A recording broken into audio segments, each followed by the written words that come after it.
I'm Eric Barden. I'm Amy Barden. And welcome to another episode of Bombardened. Today we're going to be talking about crime, mental health, addiction, and most importantly, recovery. I think as a country, as a society, we struggle with homelessness, and we want to have compassion for folks, and we want to take care of people. And then we bemoan the fact that the police are involved with many facets of our addressing these issues. And maybe, we've talked about, I know, an issue close to your heart about, who's the most appropriate person to send to someone who's in mental crisis, who may also be suffering, and I don't like to say suffering. Let me say it the way it is. Addicts who have mental health issues, who are needing assistance, but don't present any criminal or violent component. Are the police really the only people to deal with that? Does that make sense? Yeah, I always say if we want to stop over-policing, we have to stop over-policing, right? If we compel police to go to everything, to respond to mental health issues, to substance use disorder issues, to homelessness, that's over-policing. It's interesting, I get asked all the time, the root causes, right? Is it mental health? Is that the issue? And then that precipitates addiction, and then that precipitates homelessness. What is the order? Yes, and yes. That's not how I answer it. Well, but I think the point you're going to make is that it doesn't matter. Yeah, it doesn't matter if it's homelessness, mental health, addiction. If it's addiction, homelessness, what difference does it make? Yeah, that's what we're dealing with. Yeah, what I would say is there's a mental health nexus to everything that we're talking about, and so even the impact of being unhoused, right, being under a bridge, that is in and of itself traumatic. It is. And I always maintain it's just not a healthy brain that goes down this path. It's not. People don't set out to be criminals. They don't set out to be homeless. They don't set out to be dependent on a drug or on alcohol. And I think we're uncomfortable that invariably crimes tend to follow, right? Escalating addiction. And that does not mean that I'm criminalizing this person. I do say suffering, who is suffering from these conditions, but we're not intervening. We're not getting them help. And what I keep hearing in the public is we need more therapy, right? We need more clinicians. And then we're going to be mentally healthy. But it's also true that the more we've talked about mental health in my adulthood, the worse it's gotten. So you've got Jonathan Haidt writing The Anxious Generation, really valid, his perspective. If it's not getting better. If we sit around and talk about things that bother us all the time, we're focusing on things that bother us all the time. And I think that, there's some utility to, that was a bad thing, I got to keep charging, I got to keep moving on. But if I spend all of my time wallowing in something bad that happened to me, it actually elevates the impact on me personally. There's certainly things that need to be addressed, and sometimes those, emotionally and psychologically, and sometimes those things need to be addressed, perhaps with the assistance of a trained professional that can help lead that person through that process. But we have become addicted to therapy in this country, and children and everybody's has their therapist and is going to this and that and the other thing. And so what we're doing is spending all of our time talking about how we feel instead of going out and doing things and getting our feedback in a more organic, natural way. Well, I think actually doing the things that promote mental health. So when I'm talking about kids, I'm talking about sports and music and connection to nature, quiet, having some peace, having meaningful relationships. And I'm just never going to buy into the idea that you can, all right, I've got an anxious 13-year-old, an hour of therapy a week is the solution. It can be a component, right? And I think that naming things is really important. I think it induces sanity when I can say my darker thoughts out loud and still be loved and accepted and have someone talk to me about that. But that doesn't actually happen in therapy. That happens with you, right? Or it happens with my friends or with a parent. Yeah, I agree. I think that, the other thing is all of these in a nuanced way, very related issues. For example, when we talk about issues with addiction, and then the solution to the addiction, if somebody's taking a bunch of pills, the solution isn't to give them a bunch more pills, different pills that are better pills, because then what we're saying is that the only solution is through pills, or the only solution is through substances. And what we should, certainly there's a role, medically assisted treatment. There's certainly a role for that. There's certainly a placeholder to transition people through phases. But the end goal should not be lifetime supply of name your Prozac. I mean, it's just that's not helpful. You remember that data point in the fentanyl documentary we participated in that suggests Americans are 3% of the global population and we consume 40% of the illicit drugs. And I talked to someone at the DEA later about that. And he was like, no, Amy, it's better. It used to be 50%. So it's like, what is going on with our society? I've asked a number of medical doctors, well, why do you think this is? And that is what they've said, that we do think a pill is the solution, specifically in our society. Yeah, I think that, some of the addiction specialists and folks that we've listened to that I agree with, really set a high expectation. I think it's not compassionate to set low expectations for addicts. That's not doing them any favors. Making them comfortable as they stay in their homeless encampment is not compassionate. It might make us feel good for a minute. And there's some utility to giving somebody a coat, when it's cold. And that's an important thing to do. But that we shouldn't sit back and say, oh, look what we did. We did something good here. No, the goal should be for these folks is to create an opportunity for them to become productive members of our community and find their self-validation in their own productivity, as opposed to more drugs on top of other drugs to treat other problems. Yeah. When you were raising your kids, like looking back, do you think that you should have had more conversations if they were struggling, right? If they're anxious or they're being bullied or whatever? Or do you, looking back, feel like I did it the right way? I tried to be really honest with folks, and certainly, there was a little bit of both. If something bad happened, if somebody didn't make the varsity team and they really wanted to make the varsity team, but they made the JV team, then that was something where like, oh, I understand how painful that is, because you tried really hard for something and it didn't work out the way you wanted it to. But this is an opportunity also for you to work harder and do the things that are necessary to get to the level that you want to get to. And we didn't spend a lot of time, my kids would attest, we didn't spend a lot of time feeling bad about ourselves, or wallowing in our disappointment. Yeah. You're like, now what? Yeah, now what? What are we going to do with this? This thing happened. Bad things happen. Yeah. Bad things happen even to good folks. But what are you going to do now? Yeah. I think one of the things I got right, because as you would have guessed, I was more inclined that everybody's talking about their feelings and we're dissecting and analyzing. And however, with these 4 kids, I also was like, displace yourself. Go serve. It's not good to be self-obsessive. It's just not. I'm not supposed to be the center of my own universe. There's a sort of an ethical component there. I believe we're supposed to be in service to one another, and that the best way to get over yourself is to help somebody. And perhaps that's the component that's missing in therapy, right? Yeah. Because if therapy is based upon, hey, you're not the only person that matters in the world, right? But unfortunately, I think therapy, and I think folks that are struggling are seeking validation. Yeah. So if you go to a therapist who says, it's not about you, Amy. You got to get out of your own, you're not the most important person in the world. You might go to a different therapist, right? Because, but if you go to a therapist and say, oh, I understand that that's horrible what's happened to you and you've been victimized in this situation, that's an easier sell to folks. People want to think, I had nothing to do with it. It's not I didn't do it. Yeah, it just happened to me. Well, you probably contributed to it as well. Yeah, I continue to think there are not happy, selfish people.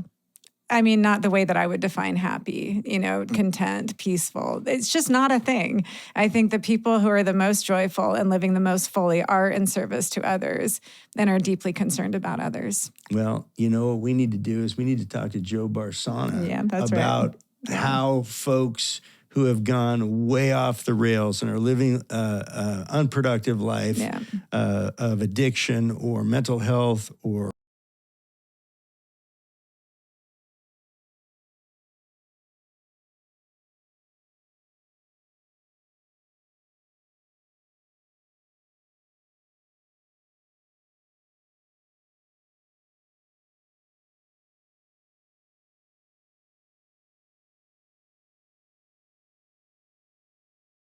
and he's taken all of these experiences and found a way to make them useful. And he is a hero in our community. I love him. Yeah, and he's taken responsibility, and he knows that the old Joe wasn't that great of a guy, and victimized people. So it's not Joe's not the first person who had some mental health issues, had addiction issues, and victimized all of the people around him. And he now owns that, and he's worked on the things that he needed to work on to flip those switches off, and it's really fantastic. Have you changed your mind at all? If you think back 30 years ago, you're a bike cop or whatever, do you see the potential for change differently now that you know more? 100%. Yeah, 100%. I mean, I didn't know what happened after I booked the person into the jail and turned in the police report. I didn't know what happened. I had no idea what happened. So I just assumed, being a person who was afraid to break the law because I didn't want to face those consequences, I had no way to see how folks that are suffering from mental illness or using drugs actively, I had no way of viewing the world through their lens. And so over the years when you pretty quickly realize that you're arresting the same people all of the time, over and over and over again, to the point where the people by name often when you respond to a call, just because such a small percentage, they say 5% of the people are committing 80% of the crime. And it's probably higher than that, but it's wash, rinse, repeat. You see the same folks over and over again. So it became very clear that whatever we're doing, we're not doing it right. It's not working. So I did learn that, and then in the last few years, I've become a lot more aware, a lot of that. I have to be. Influencing you a little bit. Yeah. No, just seeing programs that work and seeing people succeed and beat, I say beat addiction. And I mean by that, maintain sobriety. I don't mean that life is peachy and I think it's transcending, right? It is transcending. Addiction doesn't mean, or sobriety doesn't mean that you're no longer an addict. It just means that you have the intestinal fortitude and wherewithal to maintain. You've made a choice and you're sticking with that choice. And that's fantastic. Yep. All right, let's get Joe. Let's get Joe. Welcome, Joe. Thank you for having me. So you and I met at drug court graduation. The first time I went, it was the first time I've cried at work, actually, in this job. And then a month later, I invited Eric out to come observe drug court graduation. I knew you a little bit as a person, but then I got to read your draft keynote remarks for the celebration, right? The 30th anniversary of drug court. And I was so captivated by your personal account. So will you just share with Eric, your backstory? So first, I remember when you did text me, she was really upset. She's like, you should have told me not to wear mascara. I remember she was just like, it was such a powerful experience. It's really difficult to kind of think about, hey, you got 5 minutes to give a speech about a program that drastically changed every single thing about your life, that has brought you from the darkness of the streets and from active addiction back into the light, right? That's a very difficult experience to have, but it took some time. During that graduation celebration, we had Judge Wiggs, who's actually she was my defense attorney who begged and pleaded to get me into drug court. Oh. She took a lot of time a lot of work to get me into drug court. But she was there to introduce me. So that was a really powerful experience too, because you kind of saw how it started, where we kind of went on a journey together, where she was a younger defense attorney. I was someone out in the streets. And then by the time I graduated, she was a Superior Court judge. And I'm someone who celebrated 5 years of sobriety. So it's just a powerful experience. It's a chance to really advocate for the programs and policies that have worked for me specifically.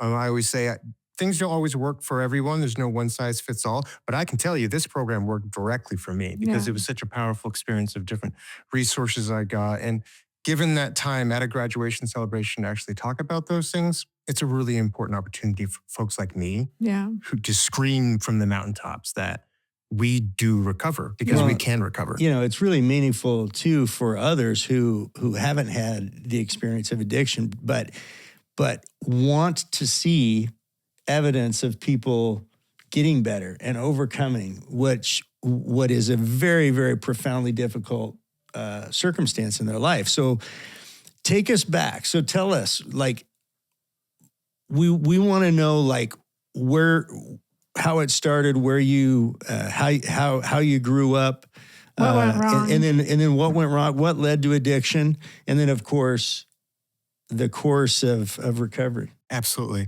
I think everyone thinks they have a normal childhood. So I seem to think it the same way, right? Okay. But I grew up in the local Seattle area. I grew up in a trailer. I always tell everyone we were in a double wide trailer. Okay. So a nice trailer. It's a little bit better. Yeah, right? A little bit better. Yeah. But, I grew up in a household that, I had a father who worked. I had a mother who worked. That was the kind of the basics of it. But, I had a mother also who had a lot of challenges surrounding alcoholism, a lot of challenges surrounding mental health issues, a lot of challenges kind of, that you would typically see with folks who are in the community who are struggling. It was challenging at times. Back then, there was really a stigma. I guess not even a stigma. It was not really understood what alcoholism is. Yeah. Coming from generations and decades of disorders, it kind of felt normal. Like mom gets up in the morning, she drinks, she has to have a drink in the afternoon, she has to have a drink at nighttime. Right? That kind of felt like a normal thing. At what point did you recognize that wasn't normal, or that was a disorder, that was a problem? I don't think I recognized that until maybe my early 20s, late teens. Yeah, that's what I hear from people, that just whatever you grow up with, that's what you know. It just and we felt all that assume, way. Yeah. Did you feel, I worked in the space of interventions for kids who had addiction in the home for a number of years, and we would do these camps and retreats. And really what we were trying to teach kids is you didn't cause this and you can't cure it. Here's what you control, that you have to understand that you're going to be predispositioned probably to fall into this cycle. But it was fascinating to recognize for myself too. When you're a kid, you think everything's your fault.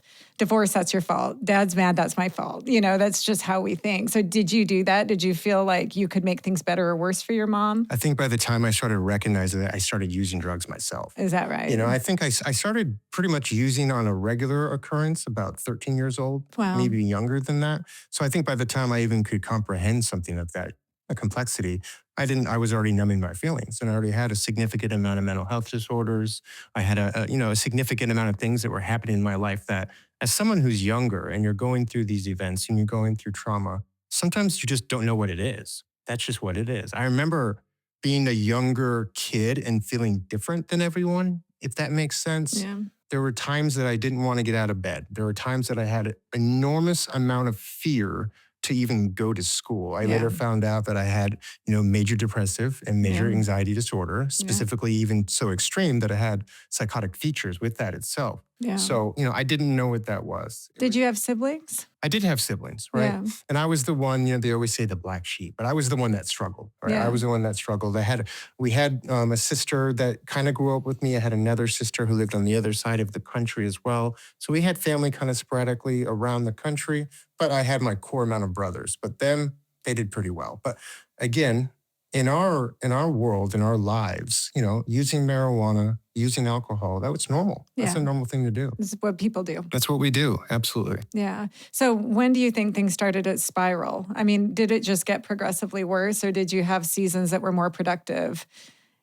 Yeah, I think when it comes to when I started using more drugs, my mental health disorders escalated. Yeah. And that's the issue is that, and then when you go see a physician or a doctor or a therapist, they're going to say, well, maybe you're having these disorders because you're using, or maybe you're using marijuana because you have these disorders. Right. So things, and back then, what the solution was to all of our problems back then, back when I was in my teens, is if you're having an issue with substances, the doctor's going to say, here's some more substances for you. Here's some medications for you, right? Yeah. Oh, you have anxiety and Yeah. maybe that anxiety is leading to addiction.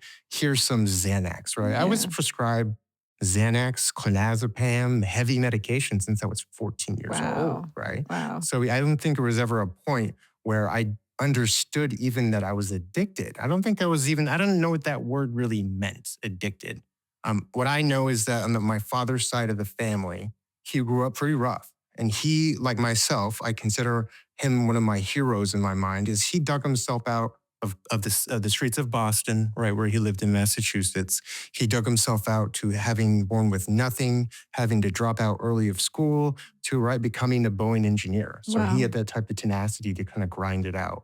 So, you know, but back then, his family, those folks on that side, they struggled. And I remember one of the conversations I had, one of the first times I remembered the thought of what a stigma could be, Mhm. is I remember my dad telling me when I got caught at school, because I got caught at school with a bunch of pills.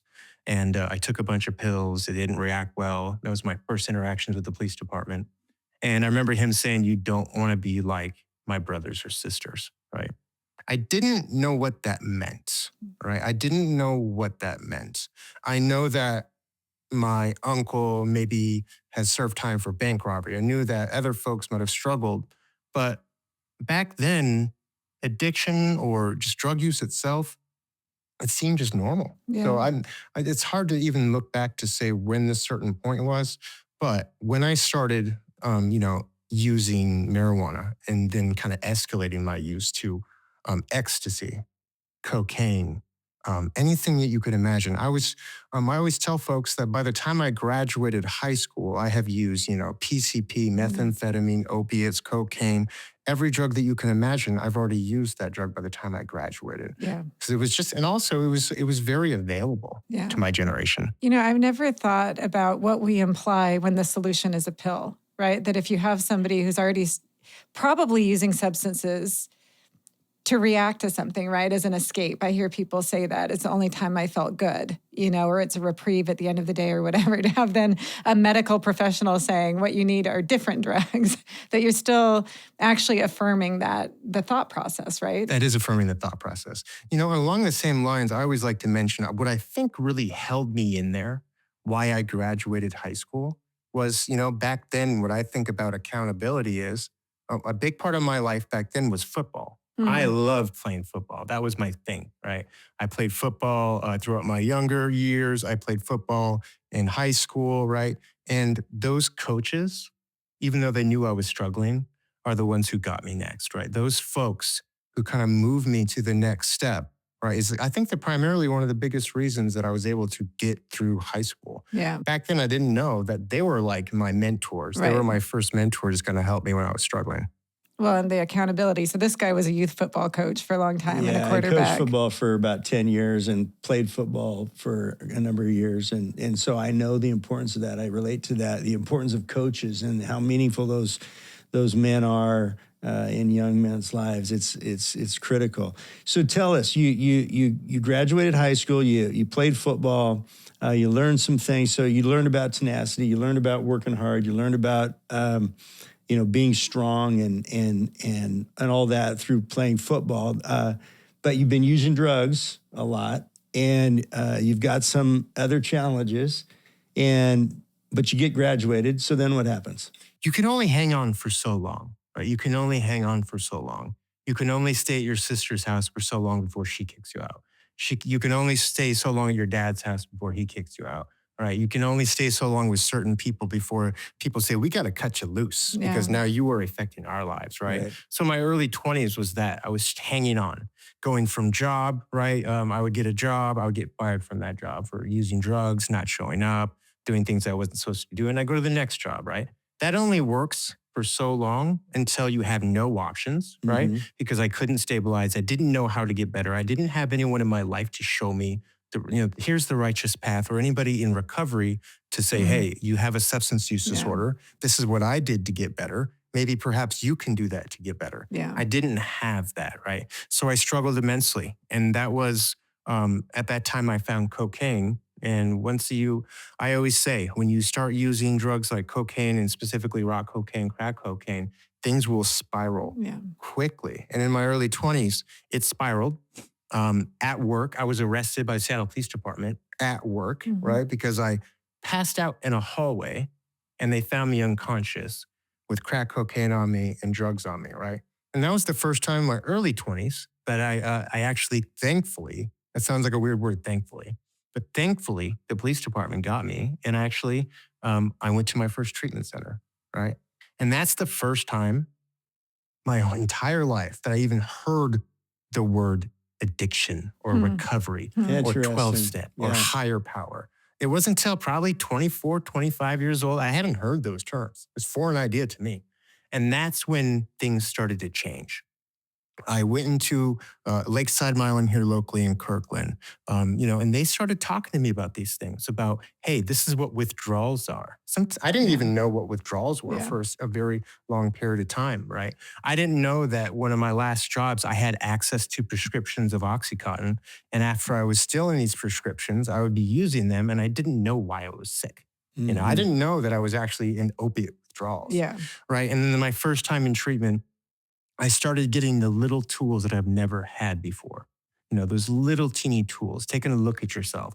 Taking a personal inventory is really important. What are you good at? What are your strengths? And what are the things that you need to work on? I think that's a really important process of recovery. But being a younger man, I went through that process and I moved into a recovery home, which is key, right? Actually having a place to go to stabilize amongst other folks who might be going through the same struggles as yourself was a big key to me. So I ended up in this Oxford house and, a couple months later, I got a letter from Mr. Daniel Satterberg, King County prosecutor. Know him? It said, hey, how's it going? You have a court date at King County Drug Court, right? And this is way back. This is 2011. Okay. I didn't know much, right? I've been arrested before then when I was younger, but those are very minor things, right? I've been arrested, but now this is big boy territory, right? Because when I got arrested that first time, that's the first time I had my county reds on and they put me in the holding cell at King County and I had to go through the booking process, right? That's when you get your big boy pants on real quick, right? You're at King County Jail on a Saturday night. So that process started. I went into drug court and that's when things changed. I got a sponsor and that's when things changed. I had someone that understood me. We hear about peer support a lot. That's what peer support is. It's someone who's gone through the same circumstances as yourself, but they can walk alongside you, right? If you ask someone, if I, getting directions here, I'm most likely going to ask someone who's been here before, who's someone who's never been here before. I'm going to follow the person who's been here. They have the credibility. Right, the credibility. Yeah. That's just a really important part. And through that process, I started really building my recovery. And what does building my recovery mean? It's not using drugs. That is such a simple part about recovery. Yeah. If recovery means not using drugs, good God, it would be so easy. You just throw me in a room, lock the door, I'm in recovery, thank God, right? There's a lot of different frameworks that a lot of people put out there about recovery. You got 12-step. You got your higher power, your spiritual nature. There's a lot of folks that kind of follow different paths towards Smart recovery. Smart recovery, refuge recovery. There's so many different aspects of folks and programs that kind of talk to you about what recovery is. I really like SAMHSA's recovery. Yeah. Right? They have some principles that are really important to me. You have health, really important. You need health. Yeah. You need to be able to have medical care, dental care, medications. You have to have all the general things that you need to actually live a normal life. You need to be able to get up, right? At some point in my life, I contracted hepatitis C. You need to address these things. That is really important. So health is one of them. It's a really important part. And through the first phase of drug court, I was able to address that, right? Second is home. What does home mean? I always say home can mean, it can mean a white picket fence and a nice home, but also it's a place where you keep your belongings that are secure It's a safe space. It's a place that your kids feel comfortable. It's a place that you feel that you can have autonomy, agency, and privacy, right? You need a stable foundation for you to get better. That's a really important part. So get home, health, and then purpose. That's my jam. Yeah. Yeah. My jam is purpose. And I talk to everyone who asks me. I do my crisis intervention training with newer officers, and a lot of them ask me, if you had to name one thing, what it was. It's purpose, Yeah. right? Why am I getting up in the morning? I have to have a reason to get up in the morning to not go and use drugs. I have to have a mission. I have to have something on my mind, some purpose that drives me. And that could be a lot of different things for folks. For me, it's the service work I do through my employment. For some folks, it's being a good father. For some folks, it's starting a company, being an entrepreneur. There should be some sort of focus, purpose, right? Maybe it's your higher power is your purpose. Your faith is your purpose. There has to be some sort of purpose. So backing up in the storyline, and I first of all, I want us to explore purpose and the other important motivators that get people to recovery. But I want to fully understand where we came from before we get to that. So. It's really interesting hearing your perspective because it doesn't sound like you spent a lot of time, contemplating addiction because it was kind of like, this is the way I always knew it would. Yeah. This is just the way things are. It's the way I do things, the way family did things, or at least parts of family.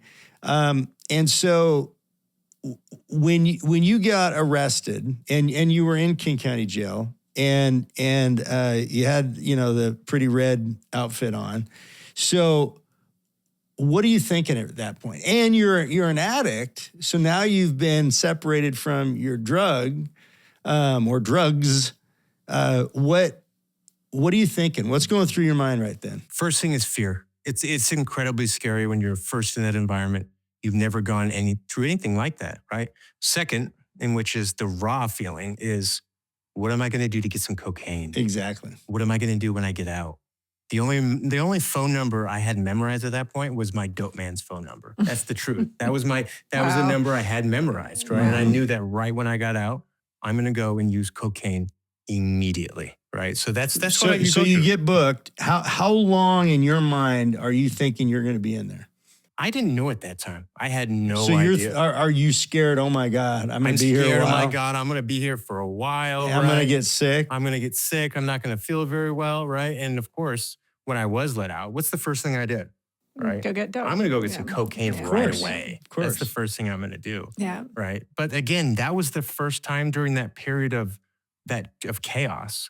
That brief interruption is an intervention. Yeah. No matter what type of intervention you like it or not, it's an intervention. And that's sometimes is what I needed because, you can use incentive for a lot of things. But at that period of my time when I was just using cocaine, drinking, wilding out and stuff like that, it doesn't matter what you did. You needed to There has stop. to be a certain level of stability before incentives work. If you're in a free-for-all spiral of addiction, if incentive worked, people wouldn't lose their families, they wouldn't lose their jobs, they wouldn't lose the people that are close to them because that's a built-in incentive. So the power of addiction is such that people they're already losing so much that to give you a brownie or a cookie for doing something good, while that's important at a different place, you have to have some foundational stability before that works. Would you agree with Absolutely. that? I mean, the other thing too is with priority incentives, right? Is that you have $1 million here, right? You got cocaine here still, Yeah. Right. right? So it doesn't matter. My incentive at that point could have been $1 million. It could have been, but if you would have said, here's $1 million or here's a kilo of cocaine, I'm picking that cocaine all day long. Right? Because that's my priority at that time. Right. And it's not until you can stabilize, until you can start thinking a little bit more clear to say, well, this is not really working out for me. Let me ask you a question. So one of the things I talk about all the time is like prevention first, deflection, diversion, and then coercion if it's going to save the person's life, right? That we don't want people to self-destruct. I think about crime and crisis same way, right? That you've got somebody who is in a destructive pattern that is invariably harming community as well. But a lot of folks that I know, like yourself, tell me, Amy, I had to be arrested. It had to be coercive. You couldn't send a diversion team out and entice me into treatment. What do you think about that? Because when I think about the drug court model, it's not lost on me that there is a deterrent. You're going to do time, or you can elect into this. And I always wonder, is there sort of an arrest version of that where I could try diversion first and say, but I'm going to call police. Come with us now. Come into treatment. Otherwise, you're going to be arrested. Do you think that would work? If you're in the same type of destructive pattern of behavior and you're continuing that pattern of behavior and you see nothing wrong with it, the first part of it is incentive. Yeah. There's a lot of times in my life on active addiction on the streets of Pack Highway and the Blade that word doesn't mean anything. Yeah. I was blacked out. Yeah. I was nodded out. Yeah. There's so many times that I woke up with King County Seattle Fire Department and Seattle Police standing above me because they just stuck out a Narcan up my nose and Narcan me, right? Yeah. I didn't understand what I was even doing before that I came to, right? Yeah. So those methods and those, sometimes they will work for a lot of folks, right? But sometimes you have to have all the tools in your toolkit. Yeah. There are times when officers, as an officer in Federal Way, he used to tell me, here's my deterrent. I pulled you out of traffic so many times when you were blacked out on Xanax, right? And I had to put you into custody for your own safety. That has to be a part of your toolkit. That has to be a part of it. And then there also could be incentives. There could be diversions, right? Yeah. It depends on the mind state. Yeah. Every single person is different depending on what's going on. Joe in his 20s, when he was kind of dabbling with cocaine, right? It's a lot different than Joe in his early 30s when he was sticking a needle in his neck with heroin. Yeah. Right? What do you say to people? There are some very loud voices, especially academic voices, who say autonomy, self-determination. I also bear witness to people wandering in traffic, high, getting killed routinely. It happens all the time. I'm desensitized to it. And you've heard me use the metaphor of the suicide call, that's a priority one call that we respond to. I'm not considering the person's civil liberties in that moment. So what do you say to people who say, no, just wait, walk alongside people, outreach, and wait until they make a different choice? I say that those resources is a pipe dream because they really don't exist. Because the resources that we have on the street that might give you that intervention, that might stop you, that might get you housed immediately, that might get you, you commit a crime, you get low-level crime, you get diverted. What am I getting diverted to? Right. That's the question. Right. What am I getting diverted to? Yeah, there's not an actual continuum. Yeah. So even with the arrest in the book thing, our frustration is nothing happens, right? If you get booked, you're there for 3 days. Somebody told me yesterday, that's where I made my new junkie friends, generally. And we would immediately leave together. And I actually had a more vast drug network through those bookings. I maintain that is an intervention. And you mentioned intervention earlier. You need something that separates you from the drugs, that give you an opportunity to take stock of, like, even though you're thinking, as soon as I get out of here, I'm going to find me some more of whatever the drug is. It is an intervention. It's a moment in time that allows an opportunity. And I think that we, as a society, should figure out how to seize upon that opportunity. And it can't possibly work every time. And like you say, everybody's different. And everybody's at different stages of addiction or different versions of addiction. But we are currently just wasting that intervention, and because the person is going to get out in 24 to 72 hours, and they're just going to go back back, and so we're just wash, rinse, repeat. It's not an intervention as I define it. We're pausing, right? You're pressing pause for a minute. Right. But why? I feel like from the time, whatever the intervention, right? If it is diversion or if it is a coercive move, why wouldn't you start to offer treatment? Why wouldn't you do a comprehensive assessment? There's a difference between somebody getting high for the first time, to your point, and somebody who's been using already for 20 years. And so it's very frustrating to me, especially with a drug like fentanyl, where we know the person is going to die. They are. That's a lethal drug. It is Russian roulette, when you are taking that drug. And so why wouldn't we just treat that like slow suicide and give somebody a chance at life? Well, not only that these behaviors and these things that you go through in active dark addiction, they escalate. So they don't get any better, right? Yeah. So they escalate, meaning that the more it gets escalated means the higher level of care you need, which means that the incentives are not going to work because now you're at a capacity where you don't even understand these things. Yeah. At that point in my life right now, I know back then you could have offered me, like I talked about before, right? I could have outreach worker come out to me. And this is the truth. And I'm not trying to have a tug of war on different camps, but I could have outreach worker come out to me and say, Joe, I got housing for you. I got social support for you. I got all these different things for you, right? This is something, this might be a good direction for you to go. I was not interested at the time. Yeah. I'm not saying that everyone might not be interested, Right. but I was a criminal, and that's the difference. I'm not a criminal, but the active opiate use, methamphetamine use, all the drugs, I was a criminal. What was Joe like then? Joe, it's a different monster, right? It's always so interesting. Like Patrick Arney too describes his violence, and he's to me such a sweetheart, like one of the most mild-mannered people. He's like not that version of me. But I think drugs. we in a society we go downtown or we drive through, we see a homeless encampment, we say, drug addiction, right? Which hugely associated with all of that. But I think that what we forget is that there are victims on the other side of those people, right? There are citizens walking down, community members walking down the road or getting their car smashed in or whatever, or banks robbed or convenience stores or just violence because folks, there's collateral, there's people that are uninvolved in a lot of the violence and whatnot within the use of drugs is within the community of other folks that use drugs, but they're victims nonetheless. And so it's not just addiction, but it's also the crimes and the victims of those crimes from those that are suffering from addiction, because you're sitting right here, you're a great guy, and yet the old Joe wasn't a great dude, right? You can't respect like we talked about before.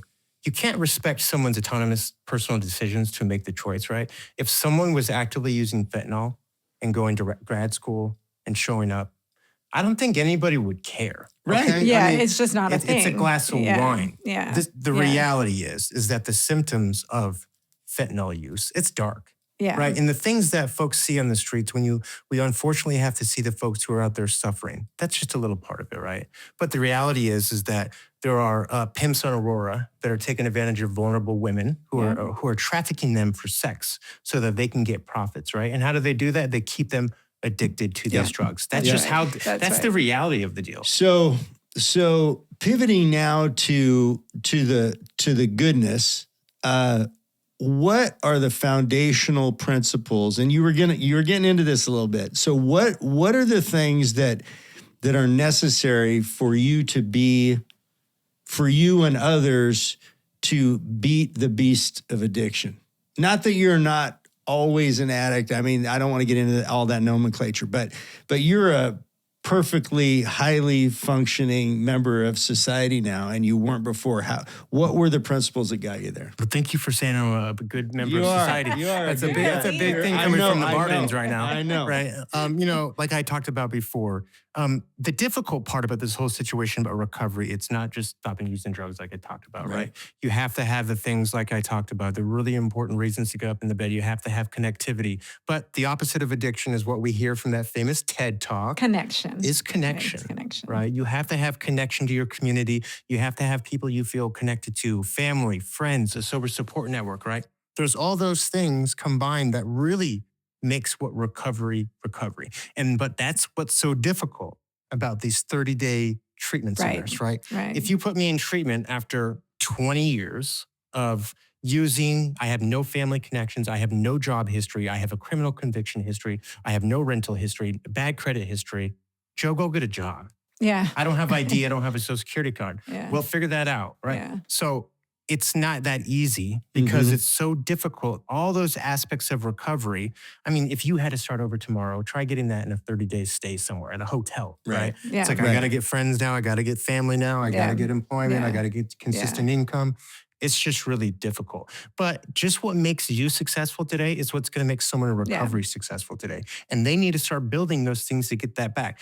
That's why it's so difficult to say that person who's leaned over on the street, right? The reality is we can recover, but it takes a lot of work. Yeah. It takes a lot of work. It takes a lot of dedication, but it takes a lot of support, right? And it takes a lot of conversations like this. Yeah. It takes someone to kind of say, hey, I know you're that person who we arrested, on the street corner. Hey, I know you're that person that we found overdosed, but Joe, I think you have more potential than that. I think that you have limitless potential and you have opportunities in this world to make a difference. It took that conversation, those interactions, and that relationship I had with people who cared for me to want to get better. That's what recovery is. You want to have some sort of reason to get better. Yeah. If I have no reason to get better, why would I not just go use fentanyl and methamphetamines that I feel just like it's so great? Right? Again, it's the lack of purpose. And that is a universal human principle. It is. I know of no theory of human behavior that doesn't suggest we're trying to get to that place of purpose, of contribution, the older we get. You know Maslow's hierarchy, right? And which is discredited in some ways, but that principle is still there, that we need meaning. I think that work is a spiritual necessity. I think we have to be busy. We have to be productive. It's just part of our mammal brains. One of the things that I've read out loud in a number of speeches, I've quoted that part of your essay where you talk about relapse, of having to recover multiple times, but then really having to reconcile the harm that you caused. And I think the way you wrote it, you said it weighs heavy on my heart. And I think about that a lot, that there's no place to hide when you come into sobriety. And when you actually do the work, when you actually take inventory, then you talk about your mom checking coroner's reports, right? And looking for her son.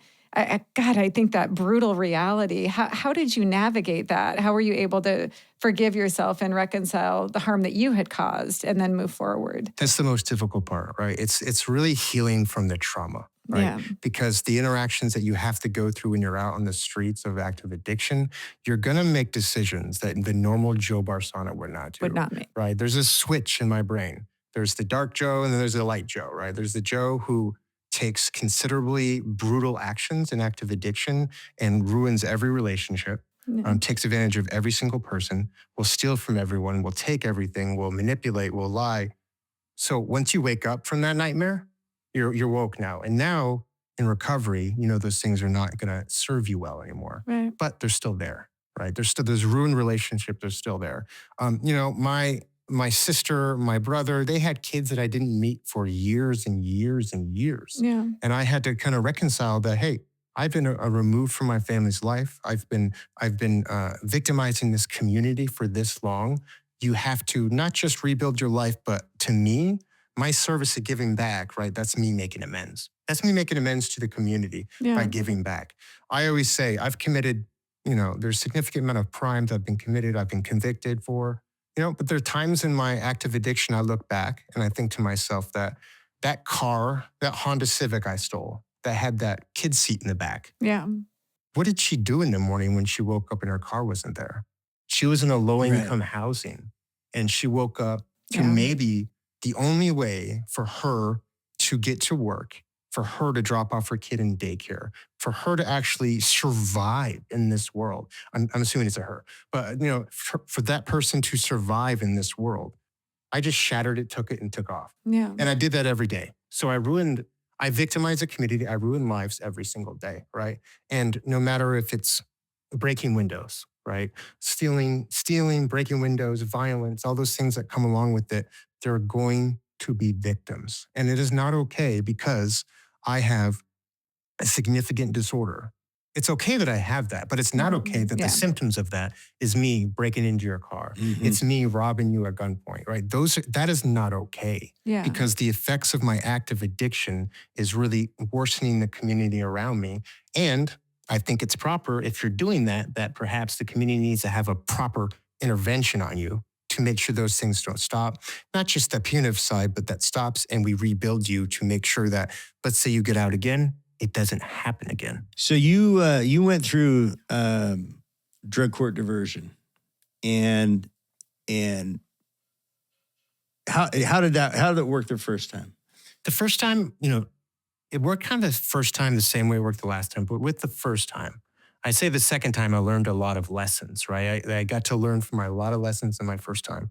Now, what happened the first time I was in drug court, I completed, and me being Joe Barsana, once you turn that light switch off, and now I'm doing really well again. I'm motivated, I'm intense, I want to get things done. So I got a job, I got promoted quickly, I got my life back, I started working for the same company, right, that I went through treatment through. It's a very big pattern of mine. And then what I didn't know how was to deal with grief, because I lost my father. Yeah. And my father is probably the most important person, was the most important person in my life, right? Through thick and thin, no matter his faults, no matter my faults, my father was the one I could, right? The one that I know if all else failed, I could call him, that I have plan B because he's someone who's going to be there. Someone in recovery who loses that sense of security and love and support, I didn't know what to do. But I knew would make me feel better? Drugs. Right. I knew heroin would make me feel better. Right. I knew that methamphetamine would make me feel better. So I decided to do that, right? And knowing in life itself that there's pain, the second time in drug court, I knew that, hey, in recovery, you're going to go through breakups. Yeah. You're going to go through pain. You're going to lose people. You might lose jobs. Just terrible things can happen to normal people. Bad things happen to good people. And the second time in drug court, I realized that I need to live life on life's terms. And I need to find out tools to be able to maintain and be successful by going through those without having to numb everything with drugs. Yeah. Right. So that's the big difference is I found ways, tools, skills, support systems to help me get through things. Do you think that you would have been successful either time? Because I would say you were successful the first time for a period of time. Would you have been able to be successful without the accountability component, where they're saying, "Hey, Joe, you got to do this, or bad things are going to happen"? Would you have been successful without sort of a hammer of court? What I find really, to me, it's really obscure to me is that the word accountability is like such a controversial word. I know. I think it's so such too. a punitive Yeah. word. Accountability was my football coach. Yeah. Who would say, Joe, you missed that block, run a lap. And you know what happened? The next game, I wouldn't miss that block. Exactly. Accountability is your art instructor saying, hey, that line needs to be sharper and the colors need to be brighter because your painting will be more beautiful. Right. Accountability is you saying when your mom calls and say, you better have the house clean before I get home. That's just accountability, right? And to me, I always say this. This is one of the things that I typically will say is that accountability is empowerment to me. And the reason behind why it's empowerment is that I don't have high expectations for myself. I didn't during those times, right? I didn't have those times. I hated myself. I was in darkness.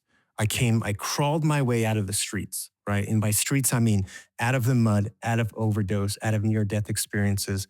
I crawled my way out and I didn't think I deserved a better life a lot of times. But when the judge comes and says, hey, Joe, thank you for showing up. That's a big deal. We're going to give you a round of applause, right? Yeah. It retrains the brain. It trains the brain. I said, right. I just showed up. Right. Okay, but I did something, right? So I showed up and I did well. So you know what? I showed up again on time. And then though, when I made a mistake, right? The judge said, let's handle this the proper way. Let's actually facilitate what went wrong and how we're going to make it better again, right? I realized at that time that you can make accountability taught me you can make mistakes. You have to have extreme ownership. You got to take that ownership and improve on those things. Right. And that's what accountability served me. If I didn't have accountability, right? And honestly, why would I show up to this courtroom if with a judge and there's a prosecutor over there? I wouldn't show up if I didn't think I was going to go to jail. That's just what it was for me during that period of time. Because if I didn't have these sentences hanging over my head, the reality is there's a carrot and stick. and that they're both really important. But the stick was really important for me. Yeah. I just think it's funny, across society, there's always cause and effect, right? How do I perform at work? Do I meet expectations? There's going to be a good consequence or a negative. And so it's so strange to me that our neighbors who are the most vulnerable and the most in need, I think, of consistent messaging. You're better than this, right? People just don't have life skills. Even what you described going into adulthood, regardless of addiction, there are a lot of kids who don't have the foggiest idea how to navigate, at 19, 20, 21 years old. And so it's just, to me, really intellectually inconsistent to say, no, we're going to just leave these folks. We're going to leave them and we're going to wait for them to make different choices. And that's the part that doesn't make sense to me either. It's not like if during that accountability, if I wasn't accountable and I didn't make it, it's not like the judge says we're giving up on you. Right. Accountability doesn't mean that my expectation for that person on the street corner to go get a job tomorrow Right. and clean his act up. You better get your act together, guy. Yeah. Like, that's just not reality. Yeah. But my expectation is that we don't, that he's not on the street performing in a way that's going to be affecting others or affecting public health. Right. My accountability to my friends who are out in the streets is that I want them to stay alive. So I want them to check in with me. It's step by step. It's step by step, right? And that's what's the really important part about the process. So knowing what you know and having experienced what you've experienced personally, what is the one thing that you wish we as a society did differently to change the course for folks, or allow people the opportunity to change the course of their own life? What's your big item? I would say behaviors need to change, and we need to find a way to directly help folks change their behaviors. If it's an intervention, right, and you have to be able to use all tools in your toolkit, right? If that's an arrest, some folks like me, I detoxed in jail. That's just what it was. I needed that because Joe Barsana on the streets of Pack Highway was a savage. Right? There's no time I would ever voluntarily go to a detox center. So I needed that intervention. But also, really important to note, is that I needed a lot of support. I needed a lot of time. I needed a lot of patience. And I need a lot of understanding that this is not going to happen overnight. Right. And most important, when we talk about stigma, is the recovery process, just like any other recovery process, it's not like this. Yeah. Oh, you start from the bottom and go, everything is going to be great. We need to understand that folks are going to go up and down. We need to understand that when they go down, holding them accountable is not giving up on them and saying, you know what, we're not going to serve you any longer because you're not meeting our expectations. You can have expectations and you can still love people. Yeah. You can have expectations and still remove suffering and remove harm. You can have these expectations and accountability and still really, give this recovery process a chance. Yeah. That's what it's all about. Yeah. I think a lot about when I fell short as a kid, the message to me was, you're better than this. I mean, that really was the message. Like, you're better than this. And I believed that I was. And over time, I think my standard for myself, behind closed doors, right? My thoughts that nobody else can know, that is the highest possible standard. And I don't want to fall short of it. And so I get concerned about this message. You and I have discussed harm reduction, the message that this is the best we can hope for you. Right? Or this tent, this is the best that we can hope for. I think that is such a damaging message. And I feel like when I've outreached people, there was a young woman last year that I was talking to who was soaking wet. It's 24 degrees, partially clothed. I know she's being assaulted invariably because of where she was. And I kept saying, I can't leave you here. I'm not going to leave you here. You're cold. And giving her, we've got all these different options, but I will not leave you here. And, it makes me emotional to think about because I feel like as a society, that should be the message. I'm not going to leave you here to self-destruct. And we have got to stop assigning so much judgment. This is a good person. This is a bad person. This person's fit to stand trial. This person, that's just ridiculous. I feel like it's never a healthy brain. Even if you begin in a healthy space, as you start to spiral and really decompensate, let's just accept, of course, there's a mental health issue here. Of course there is. Mm-hmm. And I don't really care which came first. I get asked that all the time. Yeah. Is it mental health that precipitates addiction, that precipitates homelessness? I don't care. The person is suffering. It's interesting from a research perspective, but what I always hear from you is that you became an authority on yourself. Did you ever feel like a victim? I mean, did you have those years, the dark years, where you felt like, this stuff happened to me. I'm a victim. It's not my fault. You know, a lot of times it's a lot easier to blame to shift the blame Right. on others. Right. Because you're internal, and it makes it easier for your self-conscious at the time, right? Hey, it's my fault that I broke into this building and the cops happened to drive by the same, right? Or I was very cold. It was cold outside. It's the weather's fault. It's so funny the mental gymnastics I can do to kind of blame others during my active addiction, right? Yeah. And like we talked about, we're meeting people where they're at.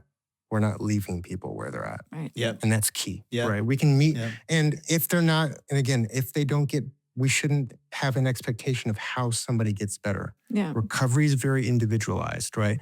But if you love them along the way, you can still have expectations and not just have expectations that we're going to leave them where they're at and that's the best that we can do for somebody. Yeah, it's not compassionate to have no expectations for people. That's Right.